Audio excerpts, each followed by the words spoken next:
Hello and welcome to this new episode of the Picturehub Show.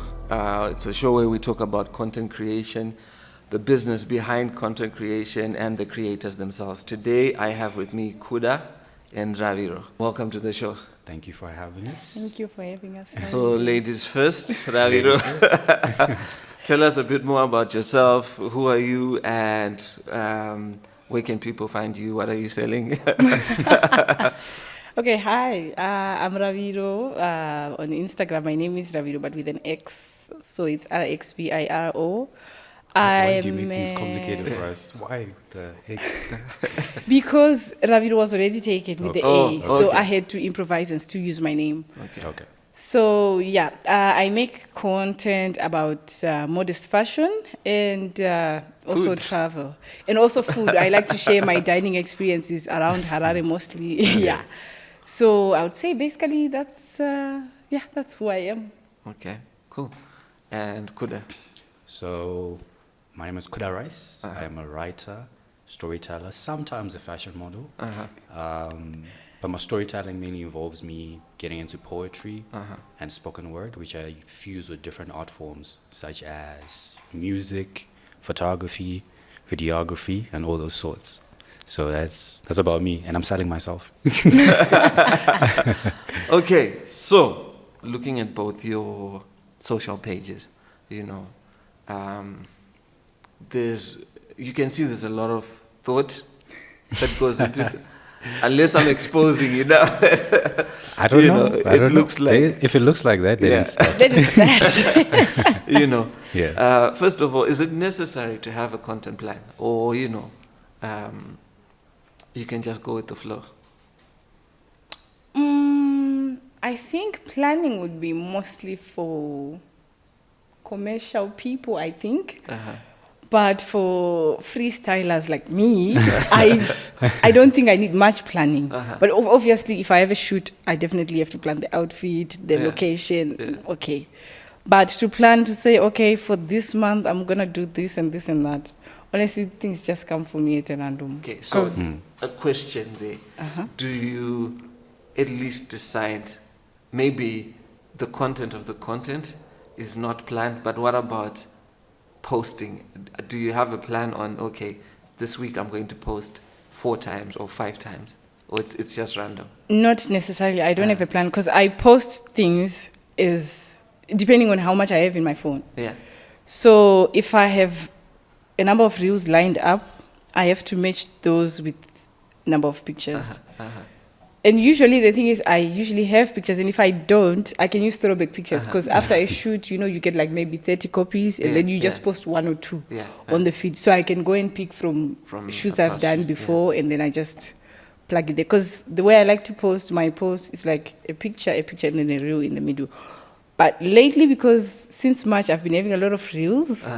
I've been putting reels on the other sides, but anyway, it doesn't matter. As long as the middle part has reels, that's okay with me. That's quite specific. Oh, I get it. Right. So you're like on your page. So you're telling me you post 3 items at one go so that you maintain. It's not really at one go, but whenever I'm done posting, it has to look like that. Like on the right, I have a line of pictures. On the left, I have a line of pictures. Then in the center, it's a line of. But that's what I'm saying. Do you do that in a day or is it a week?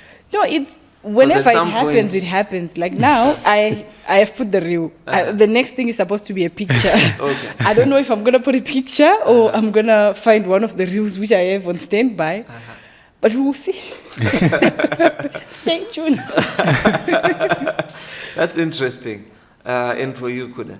I think I relate to that a lot, where I don't necessarily have like a plan per se, but I'm quite intentional. I'm only becoming intentional now to say, you know what, I actually want to do more shoots, release this amount of shoots per week or whatever it is. It's only now that I'm starting to do that. But way back, I used to just go for photo shoots, have those photos, and probably just keep them for a long time and never post them, and then post them once in a while. And because I wasn't that active on my social media platforms. But so maybe bringing it to the business side. Yeah. I know I've seen both of you representing brands, and I'll let you speak first. In terms of when you look at, I know you're mentioning that it's not really structured. Yeah. But when you're working with a brand, what is that like? What's the conversation like? And even with the conversation with your audience, because I'm sure as you post, you're communicating with your audience as well. What is that like? I think I've been fortunate enough to have brands that I've worked with, which is a very comfortable like agreement that I've had, where it's not necessarily too demanding, where they want you, to post about us every week and everything like that. Because from the get-go, I tell them that I'm not a content creator, I'm an artist, right? And I'm a storyteller. So if you want to engage with me, I'm telling a story about your brand, right? So that sort of gives us this position where I know what I'm bringing to the table, and they bring whatever they bring to the table. And it's not them coming and say, hey, we want to use you to market our stuff. So when that is established, I can tell them, okay, for this story that we want to tell for your brand, or for this fashion collection that you're releasing at this point in time, we're going to do a video for it. We're going to do the visual for it. We're going to do some pictures for it, and then just put them out there. But it's less demanding in terms of, you have to post every week. You have to engage every week with the audience, And for you? For me, mostly, so far I've not worked with a lot of brands, but the ones I've worked with, there's flexibility. It's not like, you get our product today, then you must post it by this time. Or Friday or something. It's not like that. And I am very grateful for brands like that, because you need the flexibility. Because sometimes, if people approach you, maybe you have like 3 brands lined up, and then everybody tells you you're supposed to have posted by let's say Friday. The thing I have noticed with Instagram is sometimes, if you're inactive, when you try to get back, your numbers don't do so well. And also, if you just try to saturate your people with content, it also doesn't do well. So you would also need, now there's a little bit of planning there. Because then you would need to line them up and say, if I post for you this reel, and then I'll wait a bit, and then I'll also post for the other person. There comes a little bit of planning, but there's no by the 23rd, we need to have our reel up. I haven't heard something like that. And it's also something I try to say, because life is unpredictable. Maybe you tell me you want it posted by the 22nd. Maybe I just happen to go Kumusha that day. I won't have Wi-Fi. I'm not going to be able to post. Because I also have a life outside of content creation. So flexibility is nice, because you agree. It's not like you're undercutting the other person. You are both agreeable to what you're doing, but you're all getting the benefit of the content at the end of the day. Okay. So in terms of, I'll bring it back to you.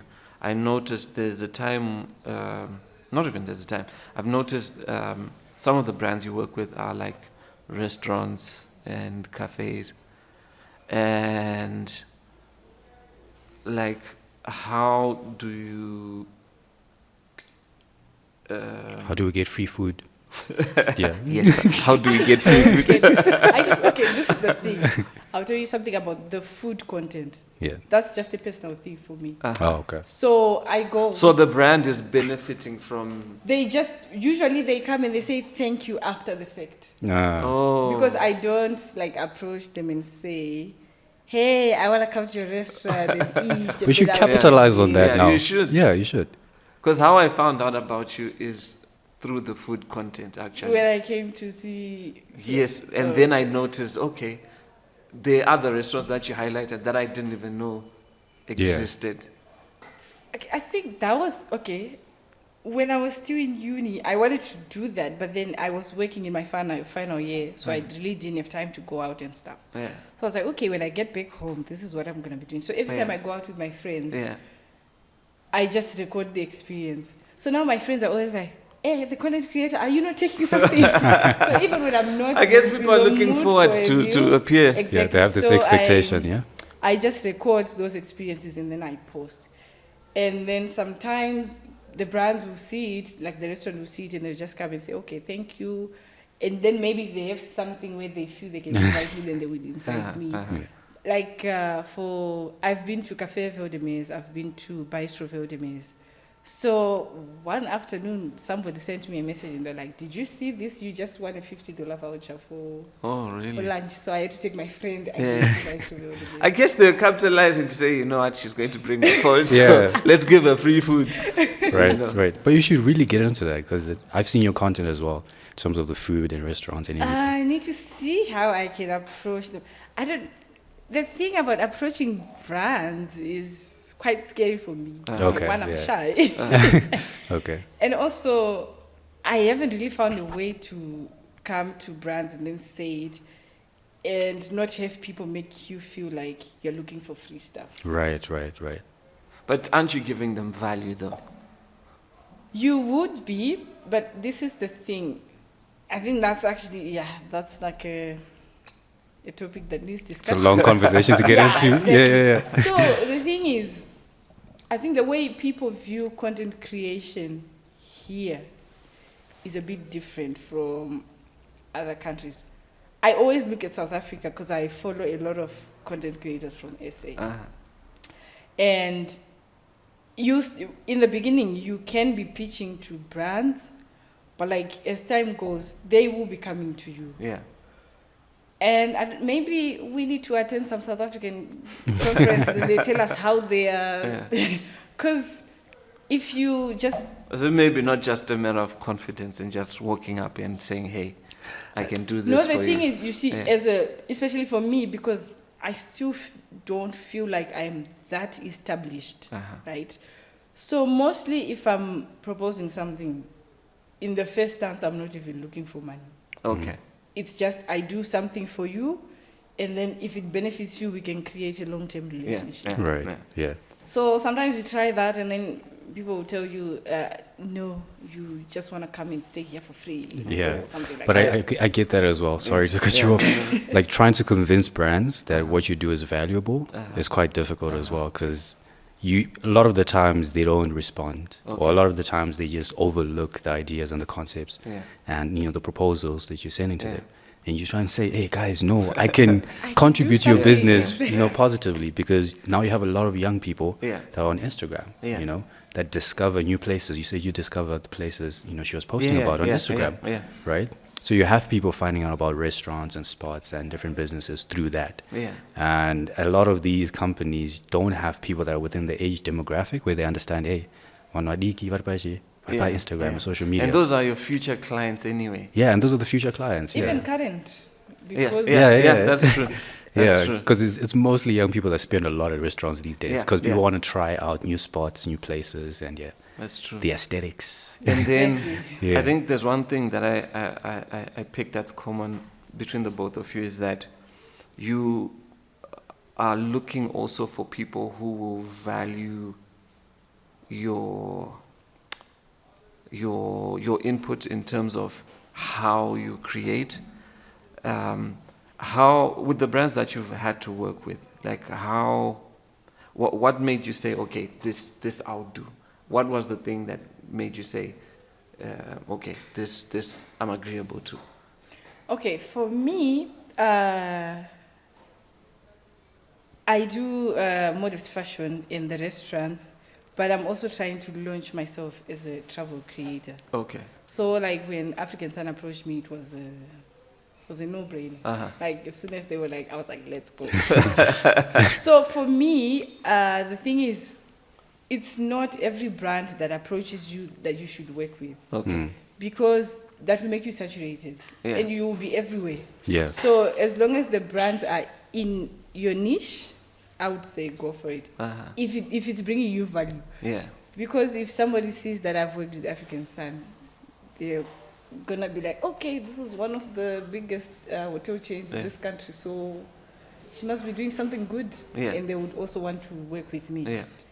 But it's when some brands approach you and you feel they are not in your, you can say no. The thing about, of course, we are looking for work. We are looking for people to work with. Yeah. Yeah. But it doesn't mean everybody who comes, you should let them You should in. just say yes.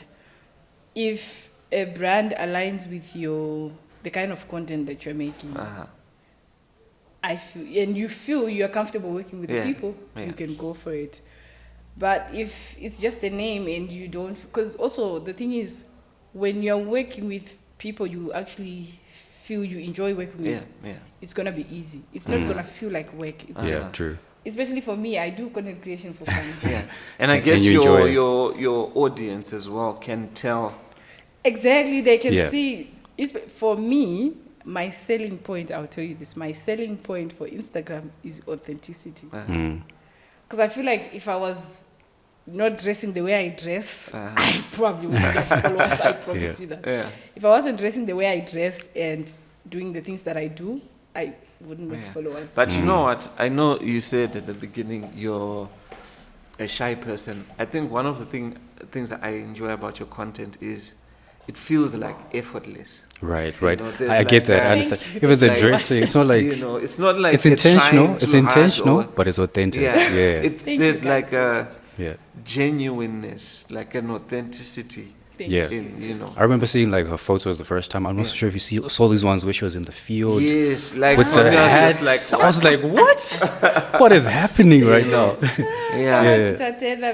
Now those were incredible Yeah. shots. He's Those were good. incredible shots. He's Yeah. good. Concepts for Yeah, me. but I think that's quite important. Just brand authenticity. Yeah. And never being in a space where people question what you really stand for as a brand, Yeah. right? So knowing the spaces that you want to place yourself, and that for me, I stand for this, and I'm only going to work with brands that align with that as well. Okay. So I've had a comfortable setting where I collaborate with a photographer or videographer. Say, okay, we want to work with this brand. Okay. So let's try convince them to say, hey, we want to tell your story, but let us tell it our way and how we want to do it. Yeah. And then, I've had those kind of comfortable arrangements so far. Yeah. And So sorry to cut you off. Yeah. Like, how do you begin to find your voice? Yeah. Because I find that I'll give myself as an example. I try and plan to some extent. Okay, I may not know the content of the content, but I know how many times a week I want to post. Right. And I know the types of things I'm not going to do, like dancing.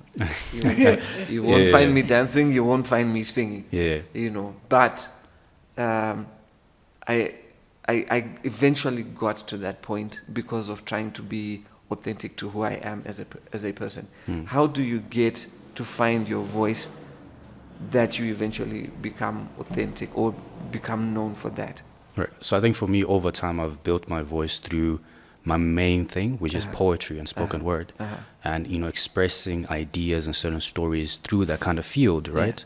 So over time, I have worked on my brand image as a poet and as a writer. So eventually, I got into the space of perhaps content creation, which I'm getting into right now. I still have those poetic elements, I'm still telling stories, I'm still portraying a certain kind of message in a poetic sense. So that remains as my voice as well. Yeah, just it's the poet that's doing fashion. Yeah. And, Okay. And do you have certain brands that but I guess so, that certain brands that okay, definitely I'm not going to be working with these brands. Why would I say those names? No, I'm not saying. Yeah, but I get like that. Yeah, genre, I get that. Like genres to say, okay, Yeah. I'm not going to be selling Chibuku. Or, Yeah, I get that. I get I it. mentioned the brand, but Yeah, I think I'm quite particular and quite specific that I wouldn't get into collaborations or work with these kind of brands. Yeah, I get that. Yeah. Okay. And then for you, how like finding your voice? How were you able to get to that point and say, okay, this is the kind of. Okay, I would say for me, the whole thing about wanting to. Okay, I actually started a blog in 2020. during the pandemic. I started it as a way to like share my style with the world and with people. Yeah, yeah. So my friends always used to tell me, you dress nice and you like photo shoots. Maybe you should start a blog or something. Yeah, yeah. And I always used to be like, no, I don't feel like that's my thing. And also fear of judgment. That was the main reason I was always like, I'm not doing this. And during the pandemic, there was nothing to do really, because we had assignments and then we wrote the exams and we finished. So it was basically holiday. There's no school. I'm not studying or anything. So I was like, you know what? Let me just get on WordPress and work on this thing. So then I published my blog on my little sister's birthday in July. And then I opened my Instagram to the public. For the whole time, I had locked it because I was scared of church people. Church. Yeah, I went to church. I was very scared.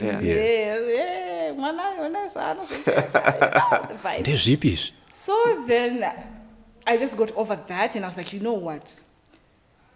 Because in high school, I really used to feel out of place. You go to school, and in my school, people used to wear clothes during the weekends. So then everybody's there with their jeans, the cute clothes, and then I'm just there with my long skirt, and I'm like, God, please check me out. So I always promise myself, when I go to uni, I'm going to start buying nice clothes. I have to slay in these clothes. So I started following a lot of Muslim bloggers, because they have the same kind of dressing like we do in my church. And then I was like, this is so nice. And they would make nice content. And I was like, you know what? Maybe I can get to this. So then, I just published my blog, and then I made my Instagram public. And I know the reason I started doing content was because of the way I dress. So there's absolutely no way I have to change the way I dress. Because if I do, that's the end of my life. Right. So that's your image right there. So that's my thing. That's what I stand for. Modest dressing. Without judging anybody who dresses the other way. I just stand for those girls who feel like I cannot go to uni in my long dress because everybody else is wearing that. Right. So, and I've actually had a lot of positive feedback from a couple of people from my church, because they're always like, I'm starting uni, I wasn't sure if I was going to go and wear my duku, I was going to take it off. That's incredible. But I've seen you, and I feel very confident. And it's always very heartwarming to see that. So I guess, those people have also helped me to keep standing on my voice. And you have to be yourself. If you try to do everything, like I see Kuda, he's doing this, and I'm like, okay, I have to jump on that. And then I see the next creator, I'm like, I have to jump on that. Then you're not authentic. And people are just going to be like, okay, this is a copycat, or this is a fraud, and nobody's really going to roll with you like that. So, I would say be yourself. Be yourself. That's really the thing, because authenticity sells. It does. It sells. So, on that tip of being yourself, the nature of social media is that they are trends. At one moment it's a dance, at one moment it's a song. How do you jump onto trends, but then still maintain that authenticity? When we look at the content, we say, okay, but that's Kuda. I think if you try follow trends so much, you can get lost. Thank you. You can really get lost. But what I'm starting to see is that there are trends that exist within different spaces. And you can always find a trend that is within your area as well. And just hopping onto that. So I think that works. And not necessarily going so much away from what you stand for, what you normally create. But recognizing the trend that is in line with what you normally do and everything like that. So I think, just identifying that can work. And then you just hop into it. Okay. I feel the issue of trends is very vast because, like, you gave examples of dances, and so I'm definitely not going to be dancing. I'm not gonna be but if we see you dancing, we won't judge you. Like, you're doing what you're doing. Yes, you won't, but I cannot dance to save my life. So I'm not going to come in front of the people and start dancing. No. Right. But the thing is, for me, I've had people ask me that question, because I used to do like Q&As on my Instagram, and they're like, so how do you like stay fashionable but also not like go with every trend. The thing is, trends come and go. Yeah. So if you want to establish yourself and say, okay, I'm this stylish person, then you only follow trends where they fit into your style. Right. Where they don't, you let them go. Because the trend is here today. But it's aren't you gone missing tomorrow. out though? Because I feel like with trends, I'll give you an example. This is like a TikTok, Instagram hack. Right. If you just put Ja Praiser on your, Like I right You're now, gonna I get promise numbers. you. Yeah.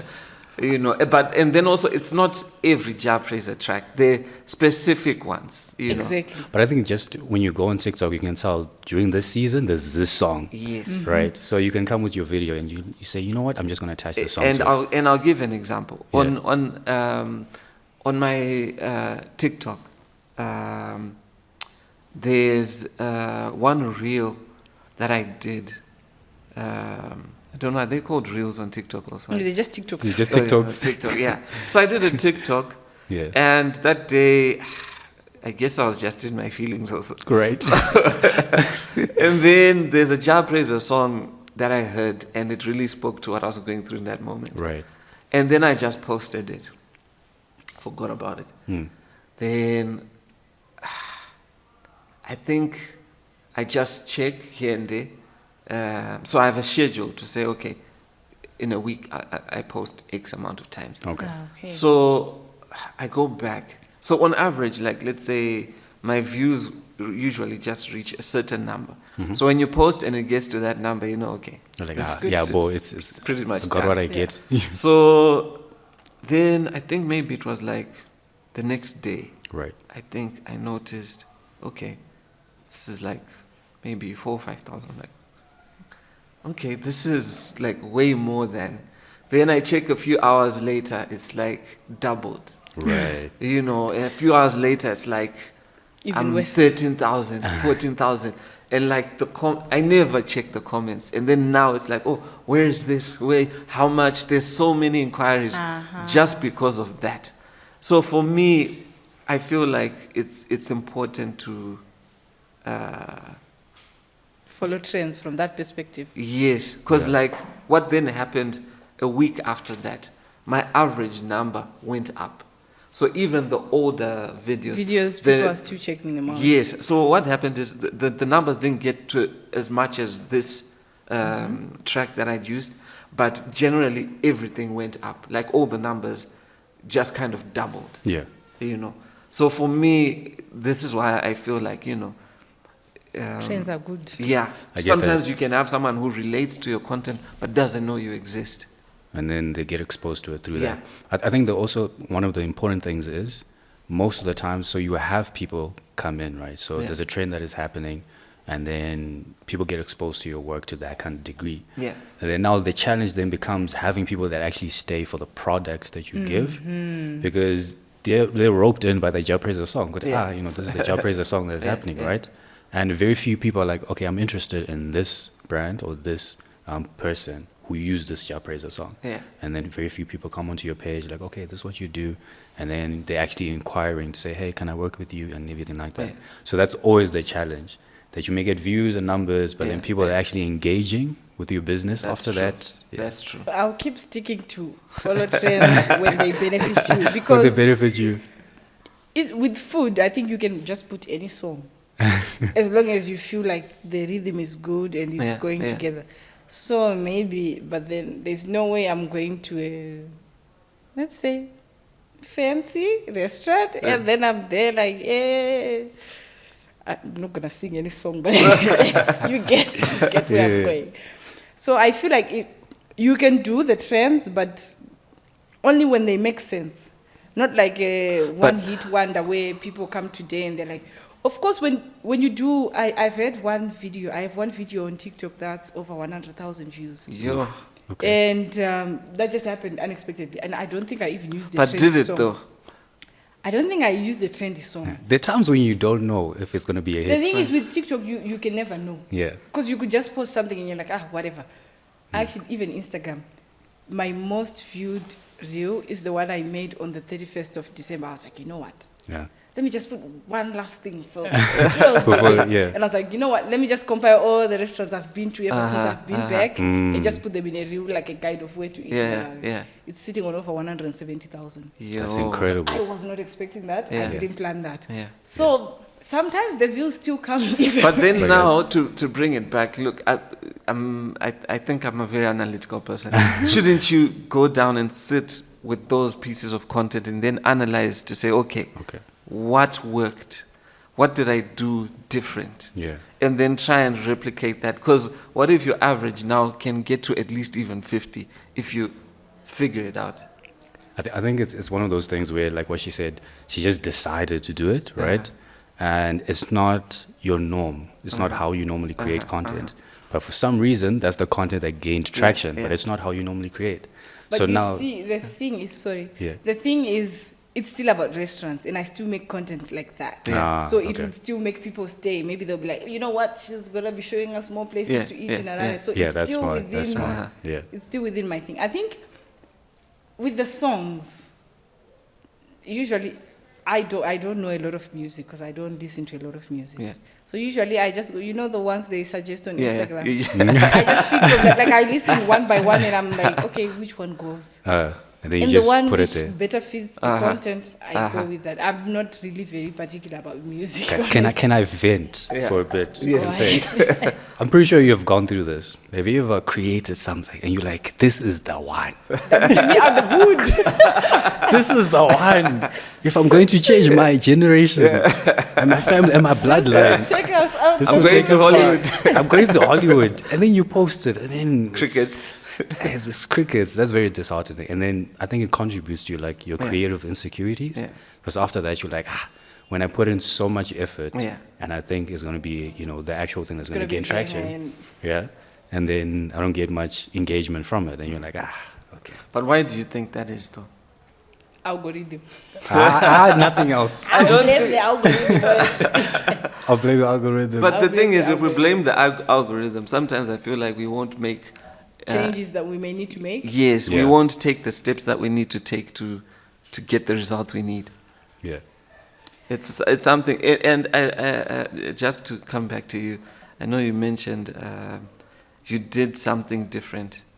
Where you said you put different pieces of content just as an afterthought, and you threw it, and you got these big numbers. And what if, I know you're saying you don't jump into trend, what if it's that whole, maybe once in a while do something that's not? The thing is, it's there. It's when there's when stuff is accumulated in my phone, I look at the videos and I'm like, you know what? From this set of videos, I can make something. So it was like that, like, okay, I have a lot of videos from the restaurants. Why not put them together? Put something together. So let's say I've traveled a lot this year, then maybe at the end of the year I'll be like, okay, where to go around Zimbabwe, or something like that.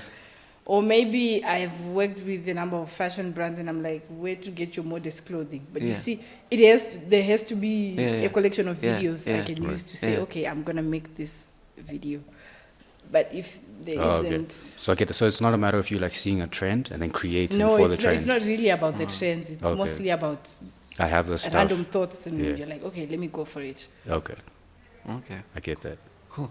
So thank you so much for being. I think I learned a lot, especially about brand authenticity. Right. And being true to who you are when you create your content. I feel like there's a lot of anxiety, especially with social media.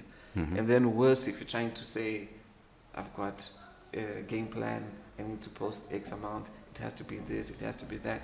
Sometimes like I've got content for days, but I overanalyze sometimes. Where it's like, okay, this won't work. This, But I think just learning from you, I think I need to get to that point where like Sometimes let things flow. Just let it flow, but just let it flow. But you won't see Yeah. me dancing though. Same. Why people don't want to dance? I don't know why. Let's see you dance first, and then I can try. I can hold my I own. can't, and I also don't see any reason why I should. all right. Unless And, I'm celebrating a brand deal behind the cameras. There's that. Yeah. yeah. And once again, just give us where people can find you, Kuda, and any other thing you might want to plug. All right, so you can find me on all social media platforms. It's just Kuda Rice. So that's Instagram, Twitter, Facebook.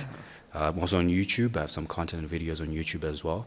And I also released an EP, which is a combination of poetry and music. That's so good. And it's out there on all digital platforms. You can find it on Spotify, Apple Music. And it's Kuda Rice. So it's Kuda Rice, R-I-C-E. No dot, no underscore. No, no, just Kuda Rice like that.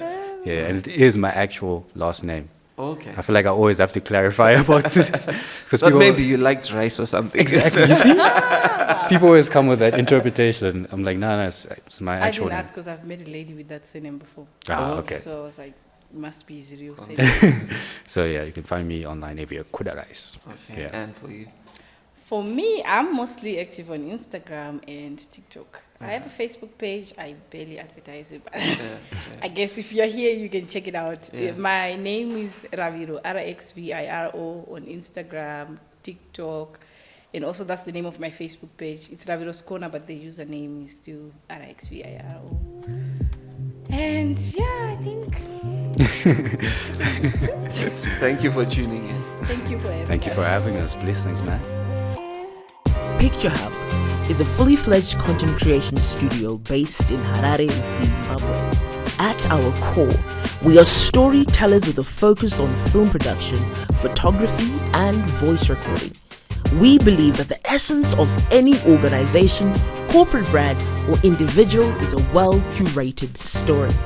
Our passion lies in bringing these stories to life authentically with undeniable excellence. Our portfolio includes television commercials, web series, documentaries, podcasts, and voice recordings. For more information, visit our website www.picturehubzim.com or email info@picturehubzim.com for inquiries.